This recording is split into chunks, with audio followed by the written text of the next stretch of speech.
I hope the lip swatches were helpful. That's the main point of this video. I'm not going to be doing a full in-depth review because I already have one of those. And when Bite made the matte cream lip crayons permanent, I think there were 12 shades and I have 7 of the original 12. And in that review video, I lip swatched all of those. I will have that linked on the screen as well as down below, but I'll do a little kind of synopsis. They are $24 from Sephora and Sephora.com, and they are my favorite matte lipstick formula for people with dry lips. So if you wanted to try out matte lips, but you don't want something that feels really heavy or that it's sucking all the life out of your lips, this is my favorite product to recommend. And when they go on, they do have a tiny bit of a sheen, so it's not a really flat, heavy matte, and they're so pigmented that you don't have to build up the color, so they feel really lightweight on the lips.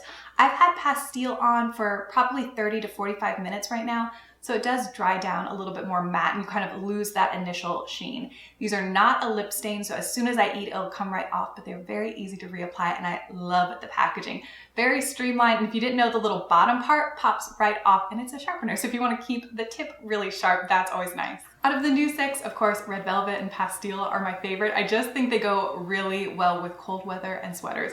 I don't know where you live, but in Northern Virginia, we got so much snow this past weekend. We're actually not even completely dug out of it yet. But I think as it warms up, I'm gonna be more drawn to the brighter shades. The only one that is not exactly as expected is Rosehip. From online swatches, I thought it was gonna be rosier and pinker, but in person, it's much more red. I don't know if I would have seen it in person first if I still would have purchased it, but Blood Orange I think is a really cool shade and is gonna be amazing for summer. Blanc is interesting. You're supposed to use it for 2 different reasons. One, to be a transformer, and that's why I bought it, because I love to mix the matte cream lip crayons. Actually, cognac and glacé, I love those, look incredible mixed together. So Blanc, you can wear it under or over a lipstick. On myself, I found that it's easier to do under a lipstick. It just makes it a little bit easier to blend. Some it looks really cool, some I have to be a little bit careful. Mixed with Pastille, which again is what I'm wearing, it can make Pastille look a little bit gray, which is not always the best. You can also use it to augment the shape of your lips, and you can highlight the bottom portion or highlight your Cupid's bow, or use it to do like the ombre look. So I think if you're really creative with your makeup, I think it's a really cool product. If I lost it or ran out of it, I don't know if I would run out to repurchase it, but I'm glad I bought it in the first place. It's been fun to play around with.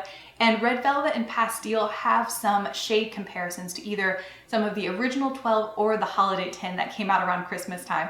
So I'm gonna get up a little bit closer and show you some comparison swatches, and hopefully that will be helpful.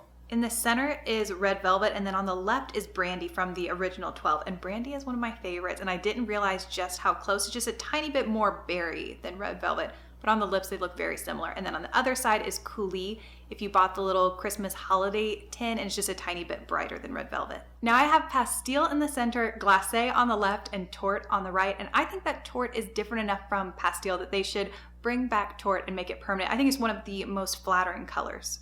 That is all for my lip swatches and comparison swatches of the new shade expansion of the Bite Beauty Matte Cream Lip Crayon, and I hope it was helpful. If you've purchased any of these or you have any of these on your wish list, I would love to know what colors called to you. Thank you so much for watching today. I really appreciate it, and I'll be back with a new video very soon.